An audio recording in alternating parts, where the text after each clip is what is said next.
Chapter dibuka dengan diperlihatkan, yaitu kapten pasukan khusus yang menyusup ke dalam rumah kriptid untuk mencari sebuah benda pusaka. Di sini dia pun bergegas dan langsung menuju tempat tersebut dan bahkan mengatakan, "Tunggu sebentar, semuanya jangan bersuara, ada sesuatu di bawah sini." Kemudian terdengarlah para kriptid yang menyuruh semua pandai besi mengatakan, "Jangan main-main, cepat bergerak. Benda-benda ini lebih penting dari nyawa kalian. Kalau sampai jatuh, hari ini aku akan membuat kalian merasa seperti di neraka."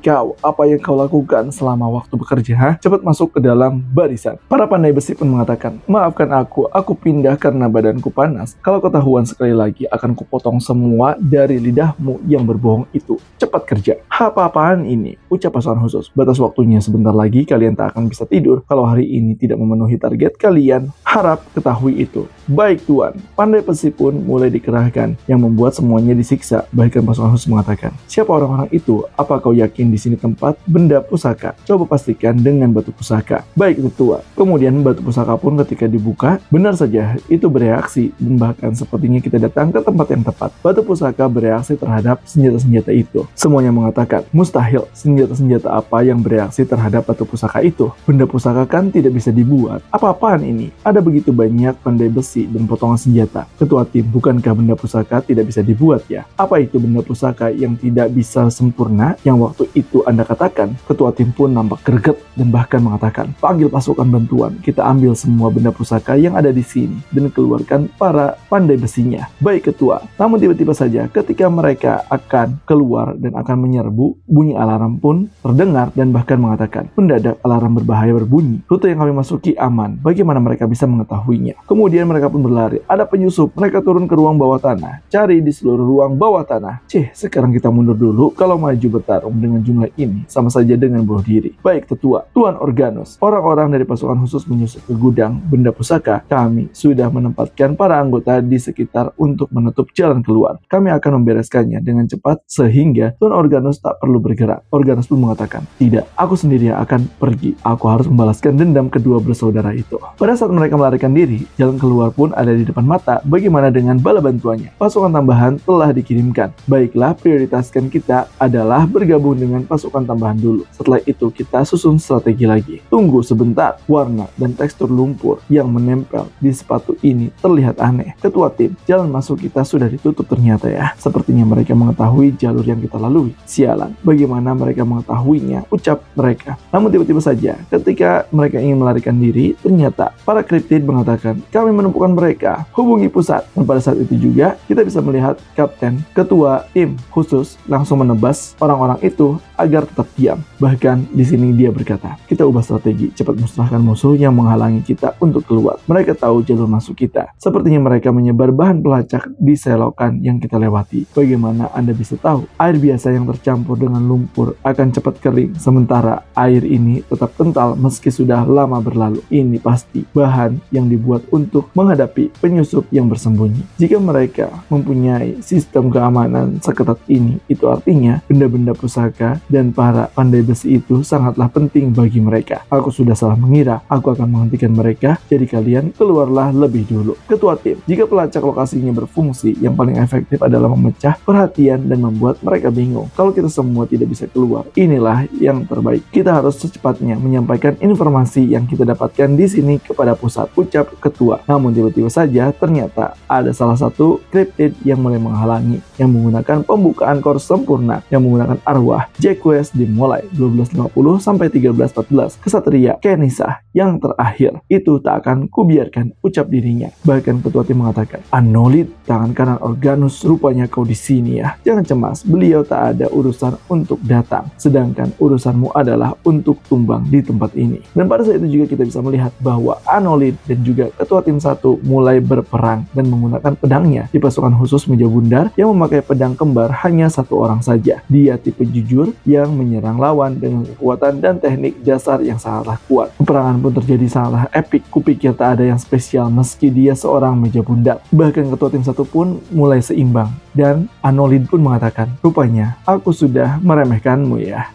Dalam waktu sesingkat itu kau menyerang menggunakan pedang yang mengeluarkan para anggotamu. Hebat sekali. Tapi bagaimana denganmu sendiri? Apa kau mau mengorbankan demi anggotamu? Sepertinya kau salah paham," ucap ketua tim Choi Yong. pembukaan sempurna. 1316, 1388, seorang jenderal besar. Aku berencana untuk menyusul mereka setelah membereskanmu dengan sangat cepat. Baik, Wa Yonmu. Menggunakan langsung kekuatan dari arwah. Bahkan di sini, Cryptid pun berkata, aku sangat terganggu dengan perkataanmu barusan. Seolah-olah kau bisa mengalahkanku kapan saja. Mari kita lihat apa kau masih bisa berkata begitu setelah kau potong-potong bagian tubuhmu. Kekuatan yang sempurna pun sangatlah kuat. Konsentrasi purpur digunakan oleh para Cryptid untuk menyerang si ketua tim pasukan khusus ini. Terlihat sebuah bayangan tebasan tepat pala, dan apakah benar-benar tertebas? Yang ternyata tidak. Di sini ketua tim berhasil unggul dan berhasil menyerang si Cryptid. Namun apa yang terjadi ternyata itu adalah halusinasi yang membuat ketua tim mendapatkan sebuah celah, dan bahkan dia mengatakan dia cepat. Dalam waktu singkat dia berhasil menghindari serangan kilatku. Dia memang pantas disebut sebagai tangan kanan Organos konsentrasiku. Setiap serangannya sangatlah menakutkan. Dia pun menggunakan keheningan kuil Silent Dance The Temple yang membuat ketua tim pasukan ini langsung terkena luka yang amat serius. Dia pun berkata, aku tak boleh terbawa ritmenya. Aku harus kembali fokus. Penyusupnya ketemu, tutup jalan keluarnya. Ucap para pasukan yang lainnya. Yang ternyata pasukan khusus ini langsung menebasnya. Bahkan di sini kita bisa melihat mereka pun terus berlari dan terus menebas para Cryptid bawahan. Mereka pun mengatakan, ular yang dihadapi ketua tim Goyohan, bukankah dia tangan kanan Organos? Benar, dia Anolin, ajudan Organos. Orang yang sangat kuat sekaligus punya benda pusaka. Daripada tetap bersamanya dan menjadi beban, lebih baik kita percaya pada ketua tim dan membawa pasukan tambahan. Kemudian setelah itu kembali lagi ke pertarungan dan mengatakan, dimulai dari aliran udara yang kecil satu persatu membentuk angin. Dan inilah kekuatanku. Dan dari situ tiba-tiba saja ternyata Kapten 1 bisa mengungguli lagi dan membalikan keadaan. Dan bahkan dia mengatakan, apa-apaan ini? Entah sejak kapan, setiap kali dia mengayunkan pedang, angin yang dingin menyambar. Kupikir itu kekuatan dari berkonsentrasi penuh pada teknik pedangnya. Ternyata bukan hanya itu. Kupikir itu hanya angin pedang yang tak istimewa. Ternyata dia membaca aliran udara. Setelah memahami seluruh aliran udara yang datang dan pergi selama pertarungan, dia menambahkan serangan pedang pada aliran itu. Napasku sesak. Angin yang besar ini merubah menjadi badai. Dan itulah cara bertarung dari Kapten 1, dan bahkan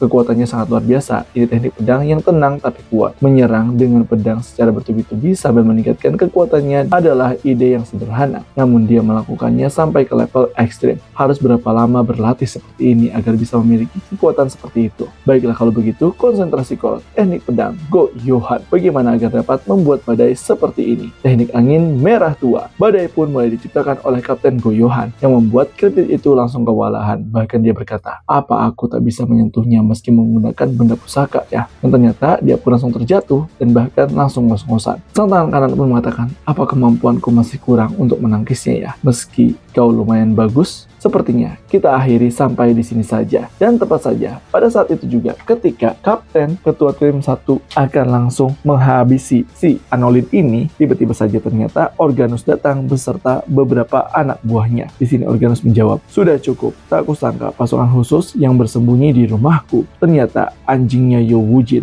meja bundar. Di sisi lain, ketika anggota pasukan khusus keluar dari rumah itu, mereka nampak kaget dan mengatakan, apa kami salah perhitungan ya? Jumlah lawan terlalu banyak. Apa semuanya akan berakhir di sini? Yang ternyata yang keluar adalah salah satu anggota dari Organos juga. Bahkan dia mengatakan, aku tidak bisa melepaskan orang-orang yang sudah melihat proses pembuatan benda pusaka. Semua pasukan pun berkata, sudah terlanjur begini, kita harus bertarung sampai akhir. Semuanya pertahankan formasi, bunuh mereka. Dari situ mereka mengatakan, mereka datang. Namun tiba-tiba saja dari belakang kita bisa melihat bantuan pun tiba. Ternyata Kapten Goyora sudah datang dan akan menyelamatkan mereka. Di sini Yora mengatakan, ketua tim Yora, semuanya masih hidup kan? Ya, begitulah. Termasuk Lee Kyung-ho yang mulai akan membantu. Lee Kyung-ho pun di sini memakai topeng ayahnya supaya identitasnya tidak diketahui. Dia mengatakan, orang ini bagaimana bisa pria bertopeng yang menghilang 10 tahun lalu muncul kembali. Sedangkan di dalam nampaknya Kapten Goyoha sedang kesulitan untuk melawan si Organos yang nampak dia langsung babak belur dan bahkan kehabisan napas. Dia pun mengatakan, aku sudah mengeluarkan anggota tim. Tapi apakah ini akhir dariku ya? Orang ini adalah Cryptid Organos. Pertarungan pun kekuatannya luar biasa hingga sulit dipercaya. Kekuatan bertarung yang melebihi level manusia. Ditambah lagi dengan bawahannya yang merupakan pasukan elit. Ini sungguh luar biasa. Rupanya bukan tanpa alasan selama ini dia menutupi Ria. Bahkan di sini kita bisa bisa melihat bayangan dari ketua Kapten Organus, sang Cryptid. Dia pun langsung berkata, kalau memikirkan harga atas darah yang mengalir dari saudara-saudaraku, rasanya aku ingin sekali segera membunuhmu. Tapi aku ingin membuatmu lebih menderita daripada sekedar kematian. Hubungi orang itu, ketua pertahanan mata pisau. Baik, kau mau menjinakkan anjing baru dengan piercing ya? Baguslah, kebetulan aku juga butuh benda pusaka baru. Siapa orang itu?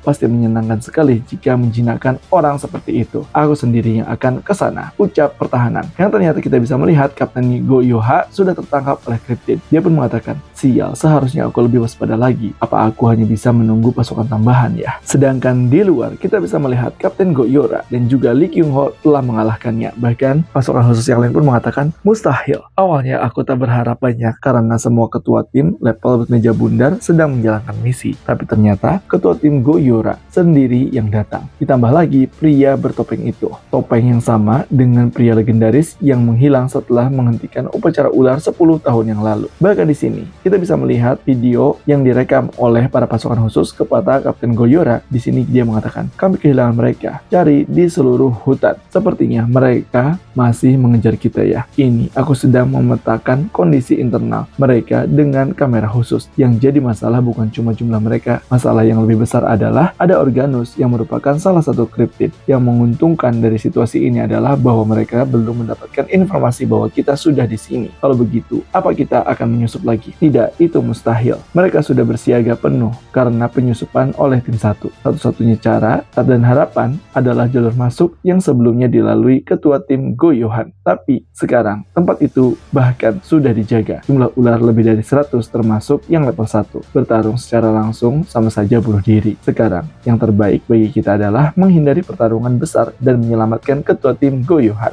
Hari ini akan ada tamu spesial. Tamu spesial mungkin yang akan datang adalah salah satu dari Cryptid. Di mana di CCTV tersebut terdengar hal itu. Semua orang pun mengatakan Cryptid datang. Kalau ada satu orang lagi selevel Cryptid, misi ini akan jadi mustahil. Meski aku merasa bersalah pada ketua tim Go-Yohan, akan lebih realistis untuk mundur dulu dan meminta bantuan pasukan tambahan. Tidak mungkin ini bisa jadi kesempatan buat kita. Aku punya ide bagus, ucap Go-Yora. Lee Kyung-ho pun mengatakan, ide bagus apa? Dan setelah itu kita bisa melihat bahwa ternyata Kapten Go-Yora dan juga Lee Kyung-ho menyamar sebagai tamu spesial yang datang. Bahkan mereka mengatakan mendatangi mereka secara terang-terangan begini. Apanya yang ide bagus? Lalu para Cryptid pun mengatakan, berhenti, siapa kalian? Apa kalian mau mati, ha? Namun ternyata orang-orang tersebut pun langsung mengatakan, apa-apaan kau ini? Hei brengsek, apa kau tahu siapa orang ini, ha? Masa bawahan sepertimu sama sekali tak bisa mengenali atasan, cepat berlututlah. Hapus jejak kalian di sini agar tak ketahuan oleh para ular lain. Yang mana kita melihat adegan sebelumnya yang dijelaskan oleh Go-Yora. Aku dan si topeng akan masuk ke dalam. Kemudian para ular pun mengatakan, apa kau bilang? Kalau bicara omong kosong, aku akan membunuhmu. Berhenti. Topeng rubah dan jam saku di pinggang. Juga tidak membawa banyak anak buah dan bepergian sendiri. Ku dengar hari ini akan ada tamu penting yang datang. Ternyata kau ya Tuan. Orang itu,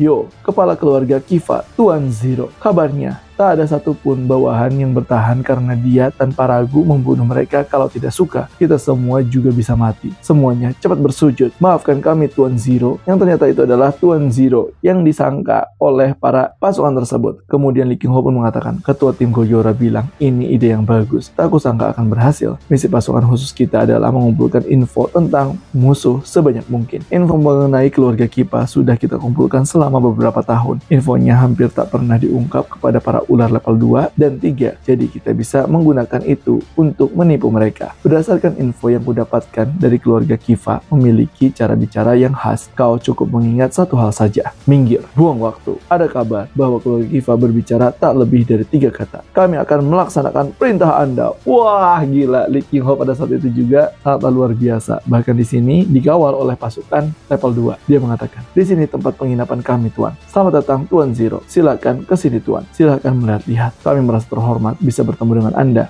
Kau rajin berjaga ya. Terima kasih Tuan Zero. Saya akan lebih bersungguh-sungguh dalam bekerja. Tempat ini satu-satunya jalan menuju tempat penyimpanan keamanan kami sangat ketat. Satu-satunya jalan, ini lumayan rumit. Dia adalah kepala penjaga yang menjaga jalan ini. Siapa si brengsek ini? Ucapnya. Kemudian tiba-tiba saja si itu berkata, si brengsek, berhati-hatilah dengan ucapanmu. Dia Tuan Zero dari keluarga Kiva. Tuan Zero dari keluarga Kiva. Ada urusan apa datang ke sini? Setahu menurutku hubungan antara Tuan Zero dan Tuan Organus tidak baik. Kemudian kita bisa melihat bahwa ternyata sadar ketika hal tersebut terjadi itu adalah Lee Kyung Ho. Sang penjaga pun langsung menyerangnya dan mengatakan, "Tunggu, kalian!" Kepalanya pun putus dihantam oleh pembukaan core si sang penjaga. Di sini dia mengatakan pembukaan core sempurna Timoleon 411 sampai 337 sebelum Masehi. Tyrant dari Siracusa. Semua yang membawa para penyusup ini akan dihukum mati. Dan dari situ kita bisa melihat kekuatannya. Kapten Goyora pun mengatakan, "Aku akan pergi menyelamatkan ketua tim Goyohan, Kyung Ho. Kau alihkan perhatian mereka sampai aku berhasil. Tangkap dia agar tidak kabur." Yang ternyata Lee Kyung Ho dan juga Kapten Goyora sudah diketahui. Lee Kyung Ho pun menggunakan sinkronisasi arwah, yaitu arwah Gaeyu. Dan bahkan kita bisa melihat dia mengatakan, "Kalian tidak bisa lewat sini, anak muda." Dan dari situ alarm pun berbunyi lagi. Ada penyusup, lokasinya di ruang bawah tanah lantai 2. Seluruh anggota yang ada di dalam cepat pergi ke ruang bawah tanah lantai 2. Tidak bisa. Semua jalan ditutup. Saat ini sedang ada masalah di ruang kontrol, jadi pintunya tidak terbuka. Sepertinya penyusup sudah mengacaukan sistem. Tangkap anak itu dulu dan bunuh dia. Selama di sini, aku tak bertarung agar aku bisa melakukan pengendalian kekuatan spiritual. Aku jadi punya waktu untuk menguji benda pusaka. Baiklah kalau begitu, aku akan melakukannya, ucap Lee Kyung Ho. Tubuhku terasa ringan, berbeda dengan jiwa arwah yang membuat tubuh bergerak seperti tokoh hebat melalui ingatan dan pengalaman arwah. Sekarang benda pusaka bergerak seolah memiliki jati dirinya sendiri. Meski prinsipnya berbeda, pada akhirnya efek yang dihasilkan mirip. Aku akan mengujinya lagi.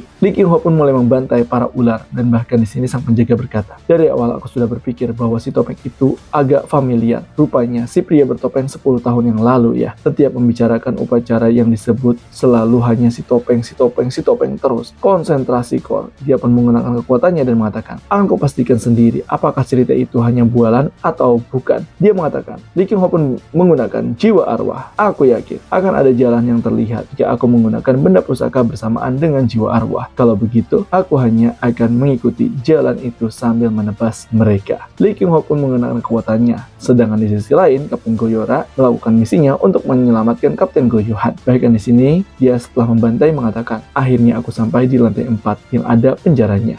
Buka pintunya. Ada penyusup," ucap satu orang. Sekarang tinggal satu orang yang menjaga pintu ya. Namun tiba-tiba saja, dia langsung melemparkan senjatanya dan bahkan mendadak ada keributan. "Apa ini? Kau yang melakukannya ya," ucap satu orang. Dan bahkan di sini kita bisa melihat Kapten Goyohan keluar dari situ dan mengatakan alarmnya berbunyi dan mereka semua naik ke atas. "Berkat itu aku bisa keluar. Tidak mungkin, padahal pengikatnya terbuat dari logam khusus. Yang bisa melepasnya hanya sejumlah kecil pandai besi. Bagaimana dia bisa melepasnya?" Kemudian Kapten Goyora pun mengatakan, "Kakak, aku datang untuk menyelamatkanmu. Apa kondisimu baik-baik saja?" Goyohan pun menjawab, "Saat misi dilarang memanggil dengan panggilan pribadi. Daripada itu, bagaimana situasi di luar? Sekarang di bagian depan ada anggota baru kita yang sedang mengalihkan perhatian mereka. Kita harus keluar sebelum mereka berdatangan. Anggota baru sendirian. Apa maksudnya ini?" Di sisi lain, tepat saja Lee Kyung Ho berhasil membantai anggota dari para ular. Bahkan dia mengatakan, "Sepertinya di sini sudah beres. Aku juga akan pergi menyelamatkan ketua tim 1. Namun tiba-tiba saja ketika Lee Kyung Ho akan mulai memperlihatkan celah dan mulai agak santai, dari belakang ada yang menyerangnya. Lee Kyung Ho dengan refleks langsung menangkisnya dan bahkan di sini dia berkata, "Oh, kekuatan tak masuk akal apa ini? Levelnya berbeda dengan yang lain." Yang ternyata dia adalah Cryptid Organus. Bahkan dia mengatakan tidak salah lagi, dia adalah Cryptid. Kemudian Organus mengatakan, "Pria bertopeng, ku dengar dia menghilang bersamaan dengan upacara 10 tahun lalu. Lantas bagaimana dia bisa ada di sini?" Pembukaan core sempurna. Roland, pemilik pedang terkenal, Durandal. Wah, ternyata ini dia pahlawan Durandal, teman-teman semua.